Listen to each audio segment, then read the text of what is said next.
Project. Project 2025. Project 2025. Project 2025. And it is a 900-page agenda of extremism. It's my plan to dismantle the deep state and reclaim our democracy. American elections का result आ चुका है और दुनिया के सबसे ताकतवर देश को अब अगले 4 साल के लिए डोनाल्ड ट्रंप चलाने वाले हैं। I will immediately reissue my 2020 executive order restoring the president's authority to remove rogue bureaucrats. यानी डोनाल्ड ट्रंप और उनके सहयोगी ये तय करेंगे कि आने वाले 4 सालों में अमेरिका की दशा और दिशा क्या रहने वाली है। ऐसे में ये सवाल उठ रहा है कि क्या डोनाल्ड ट्रंप अब अमेरिका का ईसाईकरण कर देंगे। ये हम नहीं कह रहे, बल्कि डेमोक्रेटिक पार्टी ने अमेरिकन इलेक्शंस के दौरान कई बार अपनी कैंपेन में इसका जिक्र करते हुए डोनाल्ड ट्रंप पर प्रोजेक्ट 2025 को लेकर उंगली उठाई थी कि अगर ट्रंप प्रेसिडेंट बनते हैं तो वो प्रोजेक्ट 2025 को लागू कर देंगे, जिससे अमेरिका एक पिछड़ा हुआ मुल्क बन जाएगा। तो चलिए जानते हैं कि आखिर ये प्रोजेक्ट 2025 है क्या और क्यों ये कहा जा रहा था कि इसके जरिए अमेरिका का ईसाईकरण हो जाएगा। नमस्कार, मैं हूं भूपेंद्र सोनी और आप देख रहे हैं खबर गांव। वीडियो शुरू करने से पहले इसे लाइक और शेयर जरूर करें ताकि ये जानकारी ज्यादा से ज्यादा लोगों तक पहुंच पाए। प्रोजेक्ट 2025 एक 922 पन्ने का मैनिफेस्टो है जिसे वॉशिंगटन डीसी में स्थित conservative think tank the heritage foundation ने साल 2023 में छापा है। इसे अमेरिका का राइट विंग थिंक टैंक भी कह सकते हैं। यह मैनिफेस्टो रिपब्लिकन पार्टी के राष्ट्रपति के लिए लिखा गया है, यानी अगर डोनाल्ड ट्रंप अमेरिका के राष्ट्रपति बनते हैं तो उन्हें किन किन मुद्दों पर पॉलिसी बनानी चाहिए। इस रिपोर्ट में विस्तार से उन पॉलिसीज का ड्राफ्ट बनाया गया है। अब इसमें लिखा क्या गया है वो जानने से पहले प्रोजेक्ट 2025 की हिस्ट्री जाननी जरूरी है। इस प्रोजेक्ट की कहानी शुरू होती है साल 1973 से, जब हेरिटेज फाउंडेशन बनी। इस फाउंडेशन का लक्ष्य अमेरिका को एक क्रिश्चियन कंजर्वेटिव स्टेट बनाना है, जिसका मानना है कि अमेरिकन कॉन्स्टिट्यूशन को इस तरह मोल्ड किया जाए कि लोग वही करें जो इस फाउंडेशन की समझ के मुताबिक क्रिश्चियन सोसाइटी में होना चाहिए। प्रोजेक्ट 2025 उसी प्लान का हिस्सा है जिसके मुताबिक अमेरिका में ऐसे कानून बनाए जाएं जिनमें ईसाई धर्म को मानने वालों को विशेष अधिकार दिए जाएं।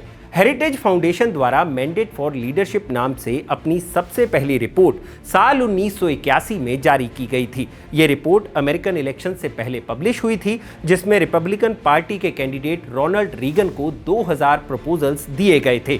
ये प्रपोजल्स राइट विंग की आइडियोलॉजी से काफ़ी मैच करते थे और इनका मेन मोटिव अमेरिका को एक कंजर्वेटिव विचारधारा की तरफ लेकर जाना था। इसमें बड़े बड़े बिजनेसमैन पर टैक्सेस को कम करने से लेकर अलग अलग मुद्दों पर सरकार की दखलंदाजी को कम करने जैसे सुझाव दिए गए थे।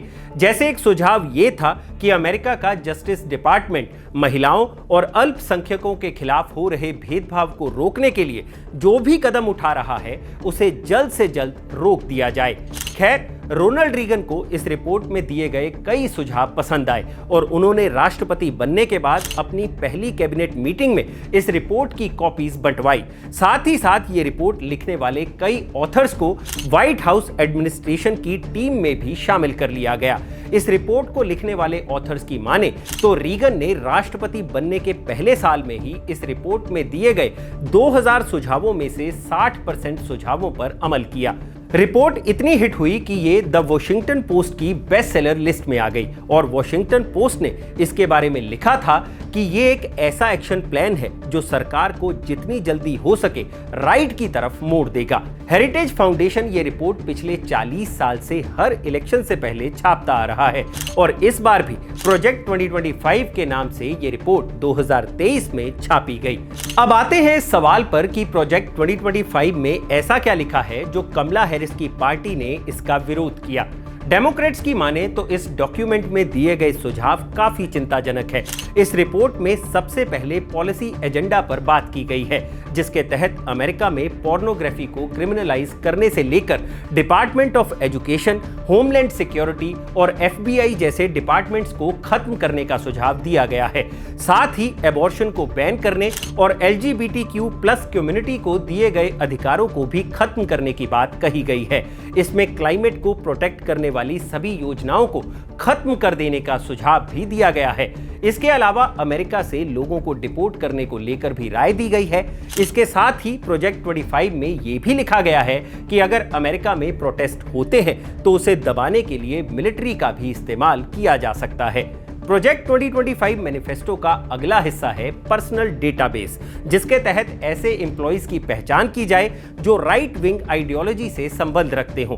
फिर ऐसे लोगों को अमेरिका में सरकार बनने के बाद व्हाइट हाउस में फिट किया जाए ताकि वो डोनाल्ड ट्रंप को असिस्ट कर सके। प्रोजेक्ट का तीसरा हिस्सा है प्रेसिडेंशियल एडमिनिस्ट्रेटिव एकेडमी बनाना। ये एक ऑनलाइन एकेडमी होगी ताकि नए भर्ती किए गए एम्प्लॉइज को ट्रेन किया जा सके ताकि वो तेजी से राइट विंग एजेंडा को लागू कर सके। और चौथा हिस्सा है प्रेसिडेंशियल प्लेबुक। ये अमेरिकन प्रेसिडेंट के लिए 180 दिन का एक्शन प्लान है कि कैसे प्रोजेक्ट 2025 में दिए गए सुझावों को लागू किया जाए। और अगर ये सब लागू होता है तो इस बार बिल्कुल अलग तरह की अमेरिकन सरकार देखने को मिलेगी। यही कारण है कि डेमोक्रेट्स ने इस मुद्दे को इलेक्शन के दौरान भी उछाला और स्काई न्यूज के मुताबिक इस मुद्दे को अमेरिकन वोटर्स तक ले जाने के लिए डेमोक्रेट्स ने $370 मिलियन खर्च कर इस मुद्दे को सोशल मीडिया से लेकर टीवी तक पर प्रमोट किया, लेकिन वो नतीजों में इसे कन्वर्ट नहीं कर पाए। अब सवाल ये उठता है कि प्रोजेक्ट 2025 और डोनाल्ड ट्रंप के बीच कोई कनेक्शन है भी या ये सिर्फ एक कॉन्स्पिरेसी थ्योरी है। इसके लिए हमें चलना होगा साल 2020 में, जब डोनाल्ड ट्रंप ने शेड्यूल F लागू करने के लिए एक एग्जीक्यूटिव ऑर्डर पर साइन किए, लेकिन ट्रंप इससे पहले कुछ कर पाते, वो चुनाव हार गए। अब ये शेड्यूल F है क्या? असल में इसके लागू होने से अमेरिका में जितने भी सिविल सर्वेंट्स हैं उनका कंट्रोल सीधे डोनाल्ड ट्रंप के हाथ में चला जाता और जो भी सिविल सर्वेंट उनके खिलाफ काम करते वो उसे नौकरी से निकाल सकते थे। अब ये जो प्रोजेक्ट 2025 है इसका सीधा नाता इसी शेड्यूल F से है, क्योंकि अगर अब डोनाल्ड ट्रंप राष्ट्रपति बनने के बाद इसे लागू करते हैं तो वो ऐसे सिविल सर्वेंट्स अपॉइंट कर सकेंगे जो प्रोजेक्ट 2025 को लागू करने में उनकी मदद करेंगे। हालांकि इलेक्शन के दौरान जब ये मुद्दा गरमाया तब ट्रंप ने प्रोजेक्ट 2025 से उनका कोई भी लिंक होने से इनकार कर दिया था। जबकि ट्रंप की तस्वीरें हेरिटेज फाउंडेशन के प्रेसिडेंट केविन रॉबर्ट्स के साथ वायरल हो रही हैं। और सबसे हैरान करने वाली बात तो यह है कि प्रोजेक्ट 2025 में दिए गए सुझाव और ट्रंप के मैनिफेस्टो में कई सिमिलरिटीज हैं। यही नहीं, रिपोर्ट्स की माने तो प्रोजेक्ट 2025 के साथ जुड़े लोगों में से 140 लोग ऐसे हैं जो कभी ना कभी ट्रंप के पिछले कार्यकाल के दौरान ट्रंप एडमिनिस्ट्रेशन के लिए काम कर चुके हैं।